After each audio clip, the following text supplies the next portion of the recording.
Periods के दौरान छोटे गांव या कस्बों में अभी भी लोग बाग कपड़ा इस्तेमाल करते हैं और उसमें हाइजीन मेंटेन नहीं रहता और उसी को वही चीज को फिर से धो के फिर वो लोग यूज कर लेते हैं। बहुत ज्यादा इन्फेक्शन के चांसेस। इसका पीरियड से कोई रिलेशन नहीं है कि आप भगवान के कमरे में नहीं जाइए या आप अचार का डब्बा नहीं छुइए, अचार खराब हो जाएगा, या पानी प्लांट में तुलसी को मत छुइए। ये सब चीजें आज के जमाने के लिए हिसाब से नहीं है, ये सब अभी पुराने जमाने के हिसाब से चल रही हैं। और चूंकि पुराने घरों में अभी भी बड़े बुजुर्ग हैं और इस चीज को मानते हैं, तो शायद वो अपने आने वाली पीढ़ियों को भी ये चीज देते हैं। सर अभी काफी तेजी से लोगों को पता चलने लग गया है, क्योंकि क्या सेल्फ एग्जामिनेशन तो हर लेडीज को, इवन यंग गर्ल्स को भी अपने ब्रेस्ट का एग्जामिन जब नहाते हैं, अपने हाथों की ये जो 4 फिंगर्स रहती हैं, यदि इसको अपन ने देख लिया कि मतलब इसके ऊपर ध्यान नहीं दिया तो ये आगे जाके कुछ अलग ही चीज से रूप में सामने आ सकता है। Hi guys, I am Vidushi and welcome to my show. हमारे साथ मौजूद हैं हमारी आज की हेल्थ एक्सपर्ट, भोपाल की जानी मानी gynaecologist doctor Kavita Saxena ji. Ma'am very very welcome, warm welcome to you. नमस्ते जी नमस्ते। मैम मैं ये जानना चाहूंगी कि इतने वक्त से आप इस फील्ड में हैं, तो क्या कॉमन समस्याएं आपको देखने को मिली बीइंग अ गायनोकोलॉजिस्ट? जो भी महिलाएं आती हैं, क्या आम समस्याएं हैं जिससे वो जूझ रही है? जो इतने सालों के एक्सपीरियंस में मुझे ये समझ में आया है कि अनमेरिड गर्ल्स में अभी तक में जो पीरियड का प्रॉब्लम है वो बहुत ज़्यादा हो गया है।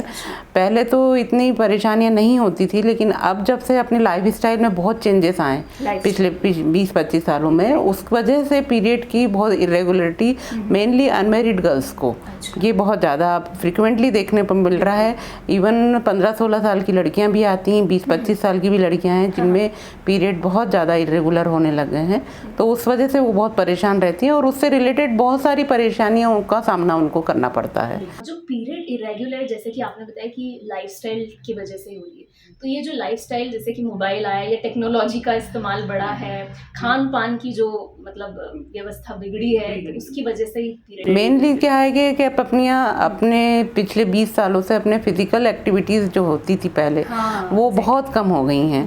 अब अपने को हर चीज़ बहुत आसानी से उपलब्ध हो गई है। पहले कि जो महिलाएं थी, लड़कियां थी, उन लोगों को घर के काफ़ी काम खुद करने पड़ते थे। इवन क्या कहते हैं, झाड़ू लगाना है, पोछा लगाना है, ये बहुत बेसिक काम रहते थे जो करने पड़ते थे।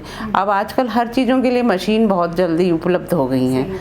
और दूसरी बात, अपन लोगों के खान पान में भी बहुत फ़र्क आया है। पहले इतना लोग बाहर जाके खाने का इतना सिस्टम नहीं था, लेकिन आजकल एक जोमेटो स्विगी से तुरंत आप ऑर्डर करो, तुरंत आपको आ जाते हैं। और जो भी बाज़ार के सामान हैं उसमें मैदा का और शुगर का इतना ज़्यादा उपयोग होने लग गया है, जो कि अपने को बहुत नुकसान करता है।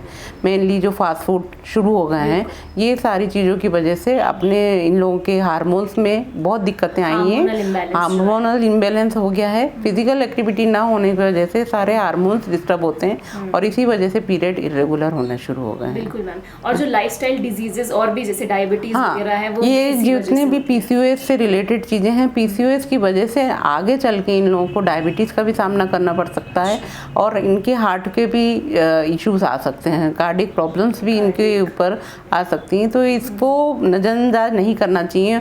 मेनली पीसीओएस और ये पीसीओडी जो भी है, वो उसको अपने को बिल्कुल नज़रअंदाज नहीं करना है। आपको तुरंत ही जैसे ही आपके पीरियड इरेगुलर होते हैं, आप या तो कंसल्ट जरूर कीजिए गायनोकोलॉजिस्ट से, जो कि आपको समझा सके। और ये करेक्ट होने वाली चीज़ें हैं, मतलब यदि आप अपनी लाइफस्टाइल बदलते हैं तो इससे चेंजेस आते हैं जरूर। तो बिल्कुल मैं यहाँ पर भी अपनी जो ऑडियंस यहाँ पर मुझे देख रही है और हमारी मैम को सुन रही है, उनसे यही कहना चाहूँगी कि जितने भी महिलाएं हैं जो इस वक्त देख रही हैं, अपनी लाइफस्टाइल को थोड़ा सा ठीक करें, अपनी लाइफस्टाइल में थोड़े से चेंजेस लेके आएँ अगर आपको इस तरह की समस्याओं का सामना करना पड़ रहा है। दूसरा मैम, एक यूटीआई इन्फेक्शन भी आजकल आमतौर पर बहुत ज़्यादा देखा जा रहा है, यूरिनरी ट्रैक्ट इन्फेक्शन। इसकी क्या वजह है? यूरिनरी ट्रैक्ट इन्फेक्शन की कॉमन वजह तो ये है कि एक तो हाइजीन मेंटेन नहीं होती है, उस वजह से, और दूसरा पानी यदि आप कम पीते हैं उस वजह से भी आपका यूरिनरी ट्रैक्ट इन्फेक्शन जल्दी हो जाता है। और यदि और दिखाया जाए तो थोड़ा सा यदि सेक्सुअली एक्टिव वुमेन है तो उनमें भी यूरिनरी ट्रैक्ट इन्फेक्शन ज़्यादा हो जाता है। इसके अलावा अगर वॉशरूम वगैरह भी कॉमन वॉशरूम यूज़ किया जाता है, वो तो अपन अवॉइड तो नहीं कर सकते, लेकिन हाँ यदि अनहाइजीनिक आप कॉमन वॉशरूम यूज़ कर रहे हैं तो ज़रूर उसमें यूरिनरी ट्रैक्ट इन्फेक्शन के चांसेस बहुत ज़्यादा हो जाते हैं। उसके समाधान क्या है, उसकी क्या समाधान के लिए तो सबसे ज़्यादा है कि अपने को पानी अच्छे से पीना चाहिए। दिन भर में 5 से 6 लीटर पानी अच्छे से आपको पीना चाहिए। आपको अपना पर्सनल हाइजीन अच्छे से मेंटेन करना चाहिए। आपको जो आप अंडर क्लोथ्स वगैरह पहनते हैं उसका मटेरियल यदि कॉटन का पहने वो ज़्यादा बेटर रहता है। और आप अपने पर्सनल हाइजीन अच्छे से मेंटेन कीजिए तो ये आपको दिक्कत नहीं देगा, पर पानी अच्छे से पीजिए, इसका मेन तो। एक संस्था है जिसका नाम है सस्टेनेबल वाटर रेजिस्टेंट करके, जिसकी एक रिपोर्ट आई थी जिसमें लगभग 52% ऑफ वुमेन है पूरी ऑल ओवर वर्ल्ड में जिनके जो कि अभी इस वक्त पीरियड अपनी रिप्रोडक्टिव एज में हैं और पीरियड्स की अवस्था से हर महीने गुजरती हैं। और मैम कमाल की बात ये है, इस फिगर फैक्ट में मैंने ये पढ़ा, अभी रिसेंटली मैंने ये न्यूज़ पढ़ी है कि इनमें से आधे से ज़्यादा महिलाओं को पीरियड हाइजीन मेंटेन करने के बारे में नहीं मालूम। हाँ। तो जैसे आपने हाइजीन के बारे में बताया कि सिर्फ हाइजीन मेंटेन ना करने से यूटीआई हो सकता है, लेकिन पीरियड्स के दौरान भी हाइजीन मेंटेन करने के बारे में लोगों को नहीं पता। तो मैं चाहती हूँ कि हमारी ऑडियंस को आप ज़रूर ये बताएं कि कितना ज़रूरी है पीरियड्स के दौरान हाइजीन मेंटेन। पीरियड्स के दौरान हाइजीन मेंटेन तो सबसे ज़्यादा ज़रूरी चीज़ है, अदरवाइज इन्फेक्शन के चांसेस बहुत ज़्यादा बढ़ जाते हैं। और वो आपको केवल outer part of private parts में नहीं, इंटरनल पार्ट्स में भी, जो कि यूट्रस है, सर्विक्स है, और उसमें भी आप यदि आपने हाइजीन मेंटेन नहीं किया तो उसमें भी इन्फेक्शन के चांसेस बहुत बढ़ जाते हैं, और जो कि आगे जाके आपके रिप्रोडक्टिव लाइफ में बहुत परेशानी कर सकते हैं। मतलब इनफर्टिलिटी के चांसेस वगैरह बढ़ जाते हैं यदि आपने हाइजीन मेंटेन नहीं करते हैं तो। मैम स्पेशली जैसे छोटे शहरों या गांव वगैरह की जो महिलाएं होती हैं, अभी तो फिर भी बहुत ज़्यादा नेट वगैरह की वजह से, इंटरनेट की वजह से फिर भी थोड़ा सा अवेयरनेस बढ़ रही है, लेकिन स्टिल नहीं पता लोगों को। तो बीइंग अ गायनोकोलॉजिस्ट, अगर आप उन महिलाओं को कोई संदेश देना चाहें कि हाइजीन किस तरह मेंटेन कर रखें। पीरियड्स के दौरान यदि अपन देखा जाए, यदि छोटे गांव या कस्बों में अभी भी लोग बाग कपड़ा इस्तेमाल करते हैं, है ना, जो कि बहुत गलत चीज़ है, इसलिए क्योंकि उसमें हाइजीन मेंटेन नहीं रहता। और उसी को कई बार ऐसा सुनने में भी आया है कि वो ही चीज़ को फिर से धो के फिर वो लोग यूज़ कर लेते हैं, है ना। तो वो चीज़ों से तो बहुत ज़्यादा इन्फेक्शन के चांसेस बढ़ते हैं। तो हम तो उन महिलाओं को या बच्चियों को यही संदेश देना चाहेंगे कि वो अपना आजकल बहुत सारे टाइप के पैड्स चले हैं, और सरकार की भी बहुत तरीके से मदद कर रही है पैड्स अवेलेबल कराने में। तो वो चीज़ ज़रूर यूज़ करें और उससे हाइजीन मेंटेन बहुत जल्दी हो सकता है। हाँ, यदि शहर की बात करें तो आजकल एक नया जो चीज़ आई है कि मेंस्ट्रुअल कप्स आ गए हैं। मेंस्ट्रुअल कप्स भी यूज़ करते हैं, और आजकल कई जगह बड़े शहरों में भी और इवन छोटे शहरों में भी लोग बाग मेंस्ट्रुअल कप यूज़ करना शुरू कर रहे हैं। वो आपको हाइजीन भी मेंटेन कराएगा और आपके इकोसिस्टम को भी बहुत ज़्यादा इफ़ेक्ट करता है, जो कि पीरियड्स के पैड्स फेंकने से अपना जो इकोलॉजी वो जो ख़राब होती है, वो आपका मेंस्ट्रुअल कप बहुत ज़्यादा अपने को इकोसिस्टम को ठीक करेगा। मैम मेंस्ट्रुअल कप और टैम्पॉन्स के बारे में भी मैं सवाल जानना चाहूँगी। जैसे पैड यूज़ करना तो फिर भी थोड़ा इजी है, लेकिन जैसे आपने बताया कि मेंस्ट्रुअल कप और टैम्पॉन्स हैं, तो इनको यूज़ करने से पहले भी कई महिलाएं ऐसा सोचती हैं कि थोड़ा अनईजीनेस फील होगा, क्या ऐसा होता है? देखिए, शुरुआत में तो आपको कोई भी चीज़ अपने शरीर के अंदर डालेंगे तो थोड़ा मन में हिचक भी रहेगी, और अपना शरीर भी इतना रिलैक्स नहीं रहता है। तो शुरुआत में आपको लगेगा थोड़ा सा अजीब, लेकिन यदि आप इसको प्रॉपर तरीके से यूज़ करते हैं, प्रॉपर उसको इंसर्ट करते हैं, तो आपको बिल्कुल यूज़ करने में दिक्कत नहीं आएगी। और आपको मतलब आपको ये भी नहीं लगेगा कि हमारे शरीर के अंदर कोई चीज़ है। कई बार तो इवन इतना कंफर्टेबल है कि लोग बाग इससे स्विमिंग, जिमिंग, आप सब कुछ एक्टिविटीज़ के साथ कर सकते हो मेंस्ट्रुअल कप यदि आप यूज़ करते हैं तो। और ये इकोसिस्टम के लिए तो बहुत अच्छा है। आप ये समझिए कि हर साल करीब करीब यदि अपन पीरियड की बात करें तो हर महिला शायद मेरे ख्याल से साल भर में 50-60 पैड यूज़ कर ही लेती होगी, और वो सब उसको जो डिस्पोजेबल जो करना है वो आप अपने गार्बेज में ये फेंकते हैं, जो कि कहीं ना कहीं जाके स्टक हो जाता है या आपकी वाटर बॉडीज़ में चला जाता है। ये बहुत अनहाइजीनिक है और अपना इकोलॉजी सिस्टम बहुत उससे डिस्टर्ब होता है। लेकिन मेंस्ट्रुअल कप ऐसा कप है, यदि आप एक बार यदि यूज़ करते हैं वो एक कप आपका 10 साल तक चल सकता है, और उसको वॉश करके यूज़ करके स्टरलाइज करके नेक्स्ट टाइम आप उसको यूज़ कर सकते हैं उसका। ऐसा है। वाकई में ये अच्छी बात बताई आपने, क्योंकि कई महिलाओं की ये दिक्कत होती है, मतलब सवाल रहते हैं कि क्या यूज करना सही है या नहीं है। अच्छा, इससे रिलेटेड एक सवाल भी मेरे पास आया था। तो निशी है छत्तीसगढ़ से, जिन्होंने ये सवाल मुझसे पूछा था। तो वो कह रही थी कि क्या मेंस्ट्रुअल कप या टैम्पॉन्स यूज करने से हमारी जो हाइमेन जो होती है या वर्जिनिटी से रिलेटेड समस्या की हम वर्जिन रहेंगे क्या? कि? हाँ एग्जैक्टली, तो ये सवाल उन्होंने मुझसे पूछा था। सबसे पहली बात तो वर्जिनिटी और हाइमन का रिश्ता शायद अभी तक लोगों को मालूम ही नहीं है कि वर्जिन और हाइमन कोई एक साथ है, ऐसा कुछ नहीं है। हाइमन एक अपने कवर रहता है वजाना के ऊपर, है ना, जो कि टीयर होता है जब सेक्सुअली एक्टिव होते हैं, ऐसा बोलते हैं। लेकिन हाइमन और भी कारणों से टीयर अप हो सकता है, जैसे लोग बाग जिमिंग करते हैं या फिर साइकिलिंग करते हैं या फिर हॉर्स राइडिंग करते हैं या कुछ कहीं गिर गए कभी, उससे भी हाइमन टीयर हो सकता है। तो हाइमन टीयर होना और आप वर्जिन हैं कि नहीं, ये दोनों बहुत अलग इशू है। हाँ, यदि आप वर्जिन नहीं हैं तो हाइमन टीयर होगा ही, वो तो वो जरूरी है।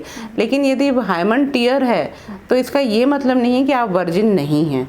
आप वर्जिन हैं, यदि आप सेक्सुअली एक्टिव नहीं हैं तो आप वर्जिन हैं, भले ही वो आपका हाइमन टीयर हो या ना हो, ऐसा रहता है।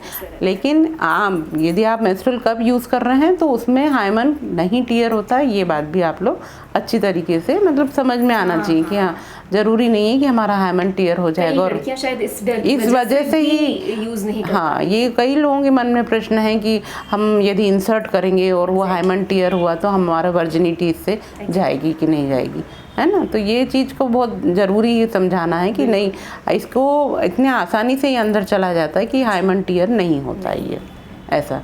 क्योंकि जिस मटेरियल से ये बना हुआ है ये बहुत सॉफ्ट और इनर्ट मटेरियल है, जो बॉडी को बिल्कुल भी नुकसान नहीं पहुंचाता है ये। मैम, एक और सवाल यहाँ पर आता है कि पीरियड मिथ्स के बारे में अगर हम बात करें तो आज भी हमारी सोसाइटी में ऐसी कई जगह हैं जहाँ पे लोग थोड़ी सी उस तरह की बातों को मानते हैं, शायद दकियानूसी बोलूं या वैसी बातें बोलूं पुराने टाइम की, कि अचार का डिब्बा नहीं छूना है, ठीक है, सर नहीं धोना है, बेड पे नहीं सोना है, नीचे सोना है, या पानी का घड़ा नहीं छूना है, या पूजा के रूम में नहीं जाना है। देखिए, ये जो मिस हैं ये अपने यहाँ उस समय के हैं जब अपने यहाँ पीरियड के समय बहुत अनहाइजीनिक कंडीशन में लोग बाग रहते थे पुराने समय में। उस वक्त कपड़ा ही केवल एक वो रहता था जो कि यूज़ किया जाता था। तो उस वक्त इन सब चीज़ों का इसलिए रिलेशन था कि क्योंकि इतने अच्छी तरीके से हाइजीन में पानी की भी हो सकता उस वक्त कमी रहती हो, इतना वो टॉयलेट्स भी इतने अच्छे नहीं होते थे, कच्चे घर में रहते थे, कच्चे टॉयलेट्स भी काफ़ी पुराने ज़माने के रहते थे। तो उस वक्त के लिए तो ये सब चीज़ें ठीक थी कि आप मतलब थोड़ा सा हाइजीन, ये सारी चीज़ों से, जैसे पानी आप दूसरे लोग भी पी रहे हैं, आप भी पी रहे हैं, तो वो ठीक है।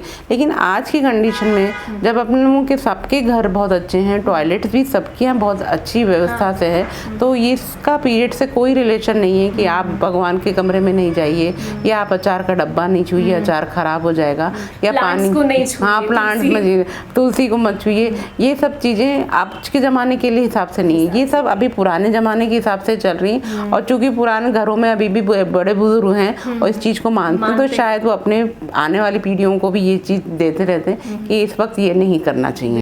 कहीं ना कहीं इससे थोड़ा सा मेंटली और इमोशनली भी टॉर्चर हो जाती हैं लड़कियां कि भाई ऐसा नहीं करना है, या गर्मी में अलग सुला रहे हैं, अचार खाने का मन है, नहीं खा सकते, पूजा में आपको नहीं जाना है, एग्जैक्टली, पूजा के समय आपको बाहर बैठा देना, जी जी, वो मेंटली तो भेदभाव वाली फीलिंग आ जाती है, भेदभाव वाली फीलिंग आ ही जाएगी, किसी के भी साथ होगा तो भेदभाव वाली फीलिंग। तो मैम ने जिस तरह से बताया कि ये पुराने जमाने के हिसाब से चली हुई रीतियां थी, लेकिन वो अब के जमाने के हिसाब से फिट नहीं बैठती हैं, और वो जो मानते हैं जो लोग, वो मैम की बात सुन के आई एम श्योर समझ गए होंगे।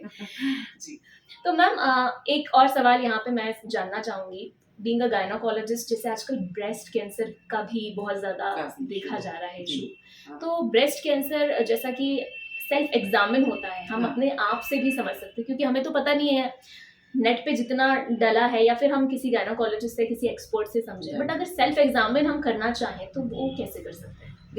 देखिए ऐसा है कि ब्रेस्ट कैंसर अभी काफ़ी तेज़ी से लोगों को पता चलने लग गया है, क्योंकि क्या सेल्फ एग्जामिनेशन तो हर लेडीज़ को, इवन यंग गर्ल्स को भी अपने ब्रेस्ट का एग्जामिन जब नहाते हैं, अपने हाथों की ये जो 4 फिंगर्स रहती हैं, और उस वक्त अपने ब्रेस्ट को चारों तरफ से, चारों क्वाड्रेंट में ऐसे पैल्पेट करके देखते रहना चाहिए कि यदि कोई भी उसमें उनको मांस लग रहा है, या कोई हार्डनेस लगती है, या कोई नोड्यूलर टाइप की चीज़ें लग रही है, तो वो तुरंत अपने गायनोकोलॉजिस्ट से जाके मिलें और वो उनसे चेकअप कराएं। यदि कुछ जांचें संभव हों तो वो जांच कराएं, पर ज़रूर कराना चाहिए, क्योंकि इसको अपन ने देख लिया कि मतलब इसके ऊपर ध्यान नहीं दिया तो ये आगे जाके कुछ अलग ही चीज़ से रूप में सामने आ सकता है। इसलिए ज़रूर देखना चाहिए, नहाते वक्त ज़रूर अपने को अपना ब्रेस्ट एग्जामिनेशन अपनी 4 फिंगर से करना चाहिए, पैल्पेट करना चाहिए। मैं यहाँ पर अपनी ऑडियंस को बताना चाहूँगी, जो भी फीमेल ऑडियंस यहाँ पर देख रही हैं, स्पेशली यंग गर्ल्स या जो भी महिलाएं देख रही हैं, जिस तरह से मैम ने बताया उस तरह से सेल्फ एग्जामिन ज़रूर करें, और अगर कोई भी समस्या अगर आपको दिख रही है, यहाँ वहाँ पर कुछ भी आपको लग रहा है कि ठीक नहीं है, तो अपनी गायनोकोलॉजिस्ट से ज़रूर मिलें।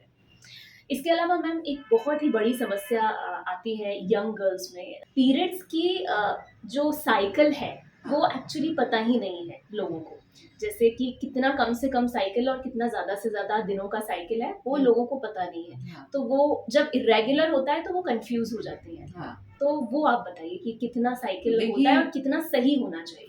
हाँ, देखिए ज़्यादातर तो जो साइकिल्स होती है 28 to 30 डेज़ की है मैक्सिमम ज़्यादातर, लेकिन जो कुछ पर्सन्स में शॉर्ट साइकिल्स भी होती हैं और कुछ लोगों में लॉन्ग साइकिल्स भी होती हैं।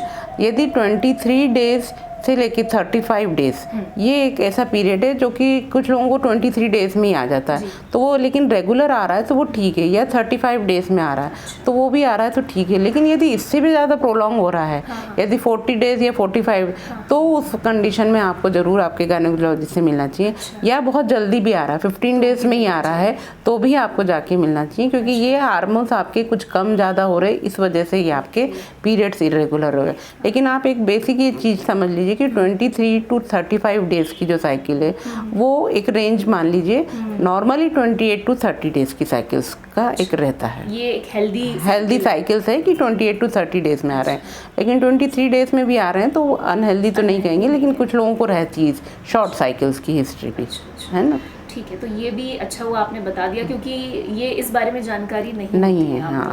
हाँ जी, मेरे पास कुछ बच्चियाँ अभी आ रही हैं या लड़कियाँ आती हैं जो कि 2-2, 4-4 महीने उनको पीरियड, अभी लास्ट थर्सडे दिखी थी पेशेंट थी जो कि उसको लास्ट 5 मंथ से पीरियड नहीं आ रहे हैं, जनवरी से आया है और अभी मई आ गई है। लेकिन इस चीज़ को बहुत लाइटली नहीं लेना चाहिए, क्योंकि ये आपको आगे जाके आपकी रिप्रोडक्टिव लाइफ को अफेक्ट करेगी। इसके अलावा आपको डायबिटीज़ हो सकती है, आपको कार्डिक प्रॉब्लम हो सकती है, तो ये सब चीज़ों को अभी से ही अपन यदि चेक कर लेते हैं तो वो जाके आगे ठीक हो सकती है। मैम क्या इसकी वजह हम ये कह सकते हैं कि जो जैसे लाइफस्टाइल की आपने बात करी, या जो वर्किंग वुमेन हैं, महिलाएं जो काम कर रही हैं, उनको भी आना जाना और मेंटली भी बहुत ज़्यादा स्ट्रेस से गुजरना होता है, इसकी वजह से भी होता है? हाँ जी, ये मेंटल स्ट्रेस की वजह से भी होता है, क्योंकि स्ट्रेस से अपने बहुत सारे हार्मोन्स जो रिलीज होते हैं उसके ऊपर असर आता है। मेंटल स्ट्रेस से तो बहुत फ़र्क पड़ता है। आपकी लाइफस्टाइल तो मेनली क्या, आजकल अनहेल्दी लाइफस्टाइल, इसको ये कहेंगे खाने से रिलेटेड नहीं, आजकल आप यूथ की जो लाइफस्टाइल हो गई कि लेट नाइट सोना और लेट मॉर्निंग उठना, जो है वो बहुत ज़्यादा असर पड़ता है, क्योंकि हार्मोन्स का जो रिलीज़ है वो सर्काडियन रिदम से होता है। तो उसके लिए आपके लिए दोनों चीज़ें करना बहुत ज़रूरी है। आपका खान पान भी ठीक होना चाहिए, और दूसरी बात आपकी एक्टिव लाइफस्टाइल होना चाहिए। आजकल बच्चे एक्टिव नहीं रह गए हैं, हर काम के लिए बहुत आसानी से चीज़ें उपलब्ध हो गई हैं और घर में बच्चे काम नहीं करना चाहते। पहले के अच्छा माँ बाप, दूसरे एक और इशू है, पहले बच्चे ज़्यादा होते थे तो शायद माएँ सब बच्चों को इतना नहीं देख पाती थी, सबको काम करना पड़ता था। अब बच्चे कम हो गए, लोगों की एफ्लुएंसी बढ़ गई है, तो माँ भी उनको बराबर हाथ हाथों हाथ ला के चीज़ें देती है, तो वो भी एक कारण है जो बच्चे अभी अपनी लाइफ स्टाइल में बहुत लेजीनेस जो आ गई है ये चीज़।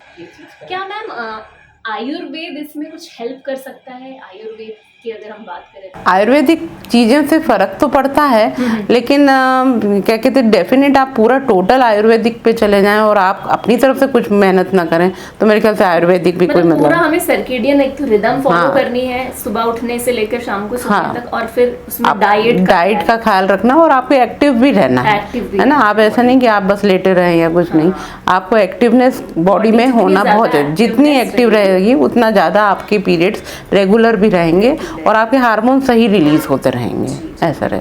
दोस्तों, जिस तरह की सोसाइटी में आज हम रह रहे हैं, कहीं ना कहीं कुछ ऐसी समस्याएं हैं जिनका सामना महिलाओं को करना ही पड़ता है। परिवार की तरफ से ये प्रेशर हो जाता है। कई केसेस ऐसे देखने में आते हैं, न्यूज़ में अक्सर ये चीज़ देखी जाती है कि तुम तो माँ नहीं बन सकती तो हम तुम्हें छोड़ रहे हैं, हम दूसरी शादी कर रहे हैं। ठीक है, तो इससे कितना मेंटल और इमोशनल इफेक्ट पड़ता है, क्योंकि तो वो तो पूरी जिंदगी का ही सवाल होता है एक लड़की का। और फिर इस वजह से जो केसेस होते हैं सुसाइडल अटेम्प्ट करने वाला, तो फिर वो भी बढ़ जाता है। तो जो मेडिकल साइंस ने तरक्की कर रखी है कि भाई आजकल आईवीएफ भी है, सेरोगेसी भी है, टेस्ट ट्यूब भी है, और भी जो भी टेक्निक्स आ चुकी है मेडिकल साइंस के थ्रू, तो क्यों ना वो चीज़ इस्तेमाल करें, या अडॉप्शन भी एक बेहतर ऑप्शन है? एडॉप्शन भी एक बेहतर ऑप्शन है और आईवीएफ की बहुत सारी तकनीकों से यदि लेडीज़ शादी नहीं करती हैं और माँ बनना चाहती हैं, वो भी एक आ चुकी है। लेकिन अभी भी मेरे ख्याल से उसके नियम अभी पूरी तरीके से लोगों को मालूम नहीं है। कुछ गवर्नमेंट ने लॉज उसके बना रखे हैं कि कौन कर सकता है, लेकिन यदि आप पूछें तो एक सिंगल मदर को यदि लाइफ वो बहुत आसान है कि हाँ ठीक है हमने बच्चा लिया, बच्चे को हमने पैदा कर लिया, लेकिन उसको लाइफ लॉन्ग ले जाने में यदि फैमिली रहती है कंप्लीट, उसके कंपेयर करें तो थोड़ा सा डिफ़िकल्टी तो आती है। थोड़ी डिफिकल्ट, लेकिन अगर लड़की सेल्फ इंडिपेंडेंट है तो फिर वो चला सकते हैं। और अगर वो बच्चा मतलब चाहती है कि भाई मैं शादी नहीं करना चाहती और बच्चा करना चाहती हूँ, तो ये उन उनके ऊपर उनकी मर्जी पे भी है। मतलब यदि वो चाहती हैं कि हम मैरिज ना करके बच्चा करें। मैम, जैसे मैंने एक और सवाल किया था कि जो महिलाएं बच्चा पैदा नहीं कर पा रही, इनफर्टिलिटी है, तो उनको जब ये चीज़ प्रेशर दी जाती है कि तुम बच्चा पैदा नहीं कर सकती तो हम दूसरी शादी कर लेते हैं, हम तुम्हें इस वजह से छोड़ रहे हैं, ये कहाँ तक सही है? ये तो खैर बिल्कुल गलत चीज़ है। यदि माँ नहीं बन पा रही है, इसका ये मतलब नहीं है कि वो उसमें कोई बहुत बड़ी कमी है। ऐसा ये चीज़ अपनी सोसाइटी की बहुत गलत चीज़ है। और इस चीज़ के लिए तो देखिए थोड़ा सा यदि जो फैमिली का प्रेशर रहता है उससे माँ के मेंटल हेल्थ पे बहुत माँ मतलब एक लेडीज़ के मेंटल हेल्थ पे बहुत ज़्यादा असर पड़ता है। और बच्चा ना होना केवल माँ की नहीं, बाप की भी बराबरी से ही जवाबदारी है। 50% दोनों की। कई बार ऐसा होता है कि केवल लेडीज़ का ही ट्रीटमेंट किया जाता है, हस्बैंड का ट्रीटमेंट होता ही नहीं है, जो कि बहुत ज़्यादा पता भी नहीं चल पाता है कि कमी किस वजह से आ रही है, क्यों बच्चा नहीं हो पा रहा है। तो वो चीज़ तो बहुत गलत है। यदि ट्रीटमेंट कराना है तो आपको दोनों का ही कराना चाहिए। और यदि किसी कारणवश यदि माँ नहीं बन पा रही तो आजकल बहुत सारी चीज़ें हैं, IVF की इतनी तकनीकें हैं कि अब ऐसा कुछ नहीं है कि माँ नहीं बन सकते। बहुत सारी इक्सी करके आ गई है, बहुत सारी चीज़ें हैं, टेस्ट ट्यूब बेबी आ गए, सरोगेसी है। इतनी चीज़ों से कहीं ना कहीं आपको उस चीज़ का प्रॉब्लम सॉल्व हो सकती है। सोसाइटी में ये जो मेंटालिटी बनी हुई है ना कि हमारा ही खून होना चाहिए बच्चा, तो वो इस वजह से शायद लोग नहीं कर पाते। अभी भी अपनी सोसाइटी में क्या अपने पुरानी जनरेशन के लोग हैं ही सही, और उनके दिमाग में कि हमारा खून हमारा ही खून होता है। ये चीज़ें जो है वो है अभी भी, वो धीरे धीरे समय के। बट सोसाइटी को थोड़ा सा ग्रो करना चाहिए मेंटली, है ना? ये तो बहुत ज़्यादा जरूरी है। एक और सवाल है जो आमतौर पर महिलाओं ने ही मुझे पूछा है मेरे चैनल के थ्रू, जब मैंने डाला कि भाई बताइए क्या सवाल है जो सोसाइटी के थ्रू आपको परेशान किया जाता है या मेंटली इमोशनली आपको इफेक्ट करता है। उसमें एक बहुत बड़ा सवाल निकल करके आया। इसका नहीं, सवाल उनका था जिनकी अभी अभी रिसेंटली शादी हुई है और उनको इस बात पर इमोशनली और मेंटली टॉर्चर किया जा रहा है because they are not virgin. तो उन्हें इस बात पर बोला जा रहा है कि आप वर्जिन नहीं है, तो उन्हें मेंटली और इमोशनली टॉर्चर किया जा रहा है। तो यहाँ पे लड़कियों ने सवाल ये किया कि हम अगर वर्जिन नहीं हैं शादी से पहले तो ये क्या गलत है? जी मैं आपको मतलब मैंने शायद आपको पहले भी इस बारे में बताया था कि जो वर्जिनिटी टेस्ट जो होता है वो एक लोग बाग समझते हैं कि हाइमन टीयर है तो वो वर्जिन नहीं है, तो ऐसा कुछ नहीं है। वर्जिन का आप ये समझिए कि हाइमन और ये वर्जिनिटी का मैंने आपको बताया कि हाइमन यदि ब्रेकअप है तो आप वर्जिन नहीं है, ऐसा नहीं है। बहुत सारे कारणों से वर्जिनिटी नहीं है। हाँ लेकिन ये आप सेक्सुअली एक्टिव हैं यदि तो आप नेचुरली आपका हाइमन टीयर हो गई थी। अब ये जो है केवल लेडीज के लिए है कि आप वर्जिन हैं कि नहीं, क्या जेंट्स के लिए ये चीज़ पूछी जाती है? क्या जेंट्स के लिए ये चीज़ पूछी जाती कि वो वर्जिन हैं या नहीं है? ऐसा उनका कोई टेस्ट नहीं किया जाता।